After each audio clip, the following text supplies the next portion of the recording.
Halo semua, gimana kabar kalian hari ini? Semoga kalian selalu diberikan kesehatan yang tidak terbatas dan senantiasa selalu dianugerahkan rezeki yang sangat melimpah. Pada kesempatan kali ini, saya akan menceritakan kisah yang dialami oleh seorang wanita yang berparas sangat cantik dan dia berprofesi sebagai seorang dokter gigi di kota Bandung. Wanita itu ditemukan tergeletak dalam keadaan yang tidak berdaya, dia mengalami luka sayatan yang cukup parah di bagian tangan hingga perutnya. Menurut beberapa saksi yang sedang berada di lokasi kejadian, si wanita itu ternyata dieksekusi oleh seorang pria yang masuk secara paksa ke dalam sebuah klinik. Hingga si pria itu secara tiba-tiba langsung menghujamkan beberapa kali serangan ke tubuh dari si wanita tersebut. Diketahui bahwa si pria itu ternyata adalah anak dari seorang pengusaha besar. Dia dengan gagah berani melakukan tindakan itu sebab nyatanya memiliki kekuasaan penuh atas uang yang sangat besar. Dan dia juga sempat berteriak bahwa dirinya tidak akan pernah tersentuh hukum karena ada bapaknya yang sangat kaya raya. Dalam kesempatan kali ini, saya akan menceritakan kisah tersebut secara keseluruhan dan mengungkapkan beberapa fakta atas kejadian yang sebenarnya terjadi. Dan peristiwa ini juga semakin membuka mata kita semakin lebar, bahwasanya beberapa orang yang memiliki sebuah kekuasaan seolah bisa melakukan apapun. Dan mereka seperti tidak takut dengan hukum yang berlaku di negeri tercinta ini. Semoga kejadian ini bisa kita ambil menjadi sebuah pelajaran hidup yang penting. Terlebih untuk para orang tua yang memiliki seorang anak yang masih remaja. Sebaiknya kita harus menanamkan norma agama dan akhlak yang bagus. Sebab jangan sampai mereka bertindak dan bahkan mengancam keselamatan dari diri orang lain.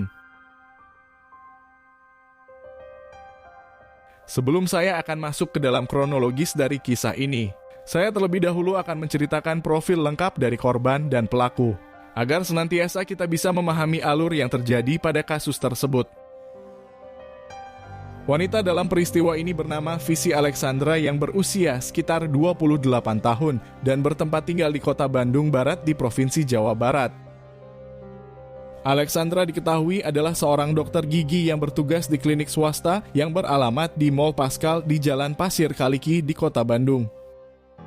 Dia sudah menjalani pekerjaannya itu sekitar beberapa tahun lamanya dan Alexandra juga tergabung di sebuah perusahaan yang bernama Rata ID sekitar 1 tahun yang lalu. Selain menjalani rutinitasnya sebagai seorang dokter, Alexandra ternyata aktif di beberapa media sosial dan bahkan memiliki banyak pengikut di sana. Hal itu dikarenakan dirinya sering memposting foto estetik yang menampilkan kecantikannya yang begitu sempurna. Menurut keterangan yang saya dapatkan, Alexandra juga tercatat sebagai seorang dosen di Universitas Kristen Maranatha di kota Bandung. Dia mengajar di salah satu studi di Fakultas Ilmu Kedokteran. Tidak hanya memiliki paras yang cantik, nyatanya Dr. Alexandra juga memiliki segudang prestasi dalam segi akademisi, dan hal itu juga mengundang banyak pasang mata melihat ke arahnya dengan terpesona. Hingga hal itulah yang membuat seorang pria yang berlatar belakang dari keluarga pengusaha mencoba untuk mendekatinya. Dia bernama Samuel Sunaria yang berusia sekitar 29 tahun. Pria kelahiran tahun 1993 itu adalah anak dari pasangan Bapak Janto Wijaya dan Ibu Angelika Juwanta. Ibunya itu berprofesi sebagai seorang dokter senior di salah satu rumah sakit terbesar di kota Bandung, sementara bapaknya adalah mantan politisi dan pernah menduduki jabatan di pemerintahan di Provinsi Jawa Barat. Selain itu, Bapak Janto Wijaya juga adalah seorang pembicara seperti Mario Teguh. Dia dikenal sebagai seorang motivator lokal yang memiliki banyak anak didik. Perkenalan pertama antara Samuel Sunario dengan Alexandra terjadi di beberapa bulan yang lalu. Diketahui bahwa saat itu Samuel menjadi pasien dan mereka terlibat perbincangan singkat di ruang perawatan. Hingga dari sana hubungan di antara keduanya kemudian berlanjut di media sosial. Samuel kemudian mengikuti Alexandra di Instagram miliknya. Awalnya Samuel Sanjaya mengajak Alexandra untuk menjalin sebuah bisnis. Dia menawarkan wanita itu untuk mempromosikan barang jualan di perusahaannya. Hingga keduanya kemudian menandatangani kesepakatan itu dan mereka berhubungan layaknya seorang partner bisnis. Kedekatan antara keduanya itu terjalin semakin intens dan nampaknya Samuel mulai menaruh perasaan yang cukup besar kepada dokter muda tersebut. Namun karena Alexandra beranggapan bahwa mereka hanya sekedarkan bisnis, Alexandra kemudian sama sekali tidak menyadari atas perasaan yang timbul dari dalam diri Samuel. Hingga pria itu sering sekali mengiriminya sebuah pesan singkat dan pesan itu tidak ada hubungannya dengan perkembangan dari bisnisnya tersebut. Hingga setelah kesepakatan bisnis di antara keduanya sudah habis, Alexandra kemudian merasa ada sesuatu yang janggal mengenai sikap yang ditunjukkan oleh Samuel. Pria itu seperti sedang menunjukkan kehebatan dirinya di hadapan Alexandra dan kemungkinan besar agar dokter muda tersebut merasa terpesona dengan apa yang dimilikinya. Pesan yang dikirimkan oleh Samuel Sanjaya juga terlihat seperti mengancam. Dia seringkali mengajaknya untuk bertikai dan akan mendatangi rumah dari Alexandra. Hal itu kemungkinan besar karena Samuel Sanjaya merasa tidak diperdulikan oleh si dokter, hingga sikap yang ditunjukkan oleh pria itu mengarah ke hal-hal yang sangat negatif. Dalam beberapa kasus dari pesan singkat itu, di sana bahkan Samuel menunjukkan bahwa dia adalah seorang yang memiliki kekuasaan, dan dengan kekayaannya tersebut dia bisa melakukan tindakan apapun yang menjadi keinginannya. Pria itu benar-benar menunjukkan sisi yang menyeramkan. Dia memiliki sikap ambisius dan seperti menghalalkan segala cara untuk mendapatkan sesuatu. Awalnya Alexandra hanya membalas pesan itu dengan santai, namun lama-kelamaan dia merasa terganggu dan terancam dengan setiap perkataan yang dikeluarkannya. Bahkan ancaman-ancaman itu terlontar begitu sangat menakutkan. Dia juga pernah menunjukkan beberapa perbuatannya kepada wanita yang lain. Dari sana Alexandra kemudian memposting setiap percakapan antara dia dan Samuel di beberapa media sosial miliknya. Hal itu sebenarnya bertujuan agar Samuel merasa malu dan tidak akan lagi mengganggu hidupnya. Namun sayangnya pria itu memang benar-benar sudah kongslet, bahkan dia semakin berani menunjukkan sisi gelap yang dimiliki olehnya. Terlebih saat Alexandra kemudian akan melaporkan atas tindakan tidak menyenangkan dari Samuel. Si pria itu malah berkata bahwa dirinya adalah seorang yang kaya raya dan tidak akan pernah tersentuh oleh hukum. Perkataan dari Samuel semakin hari semakin tidak terkendali. Dan karena Alexandra sudah lelah dengan apa yang dilakukan oleh Samuel, dia kemudian menantang balik pria itu untuk melakukan tindakan seperti apa yang sering dia ucapkan.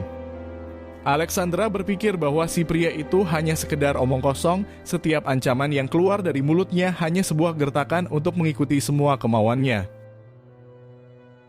Namun nyatanya Samuel Sanjaya ternyata termasuk orang yang sangat nekat. Setelah ditantang oleh Alexandra, dia kemudian mengirimkan foto bahwa dirinya sedang memegang sebuah pistol. Dan dia juga berkata bahwa dia akan segera menemuinya sebentar lagi.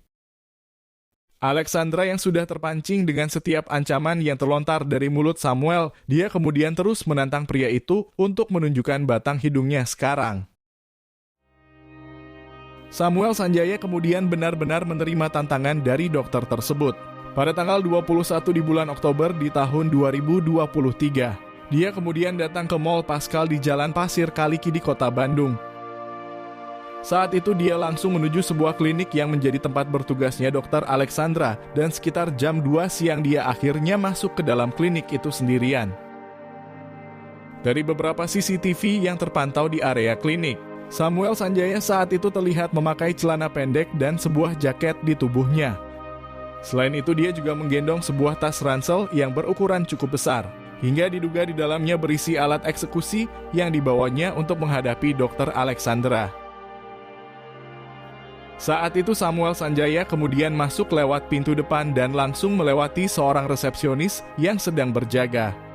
Meskipun si resepsionis itu mencoba untuk menahan pria itu untuk masuk ke dalam, namun Samuel Sanjaya tidak memperdulikannya dan dia memaksa untuk masuk ke ruang perawatan di klinik tersebut.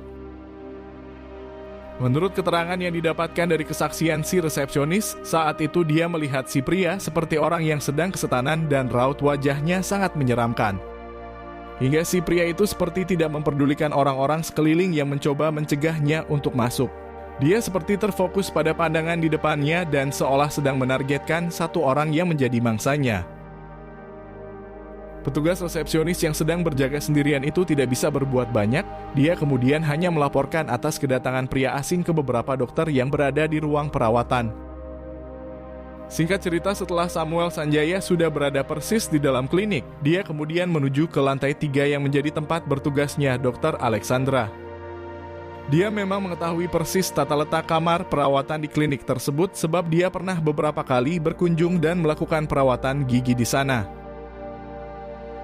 Hingga setelah dia sudah berada di depan pintu ruang perawatan dari Dr. Alexandra, dia kemudian berteriak sangat keras hingga meminta dokter muda itu untuk segera keluar.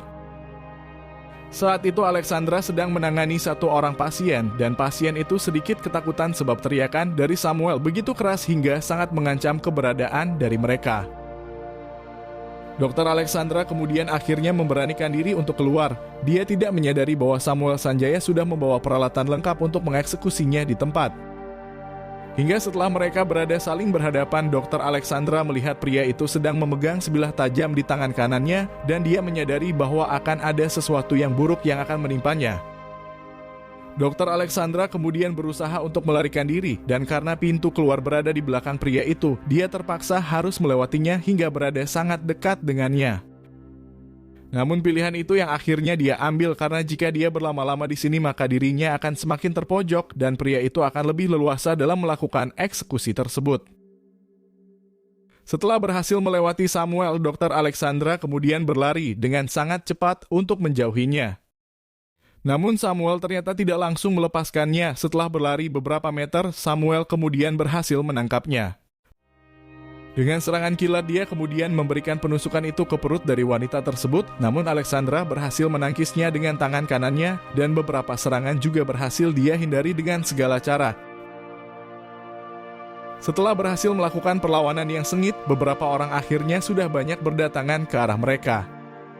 Hingga satu orang pria kemudian datang untuk menengahi keduanya dan pria itu dengan tegas menyuruh Samuel Sanjaya untuk pergi dari sini.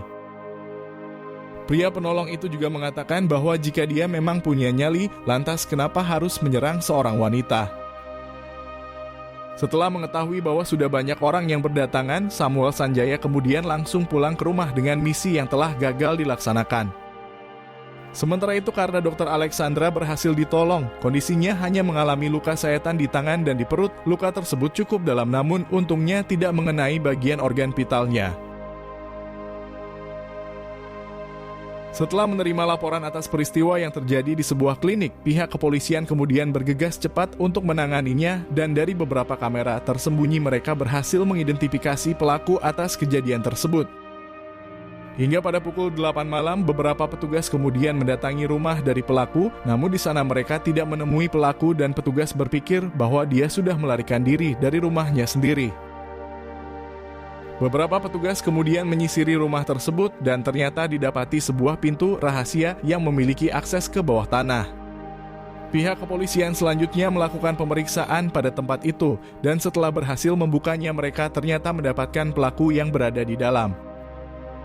Ternyata ruang rahasia itu adalah tempat persembunyian khusus dari Samuel Sanjaya. Di sana juga terdapat beberapa alat eksekusi yang sangat menyeramkan. Para petugas kemudian langsung meringkus pelaku dan membawanya ke kantor kepolisian. Dan dari raut wajahnya Samuel Sanjaya seperti tidak merasa ketakutan apalagi menyesal dengan perbuatan yang sudah dia lakukan. Menurut keterangan yang saya dapatkan, peristiwa ini masih dalam proses penyelidikan dan belum memutuskan vonis yang akan diberlakukan. Kemungkinan proses ini bakal memerlukan waktu yang cukup lama karena seperti yang kita tahu sebelumnya bahwa Samuel Sanjaya bukan orang yang sembarangan. Semoga pihak kepolisian bisa berlaku adil dengan peristiwa ini dan menekankan hukum di atas segala-galanya. Saya juga tidak habis pikir dengan kejadian ini sebab anak pejabat ataupun anak pengusaha seolah punya kuasa lebih atas apa yang mereka miliki. Dan seperti beberapa kasus yang pernah terjadi, arogansi yang dimiliki oleh mereka cenderung tidak terkendali, atau memang karena memiliki harta kekayaan semuanya bisa dikendalikan. Semoga kita semua bisa mengambil banyak pelajaran dari sini dan saya berharap kita tidak seperti mereka yang memanfaatkan kekuasaan dari kedua orang tuanya. Terima kasih sudah menonton konten ini sampai habis. Jika kalian terinspirasi dengan kisah ini, saya berharap kalian untuk menekan tombol suka dan tuliskan pendapat kalian di bawah kolom komentar.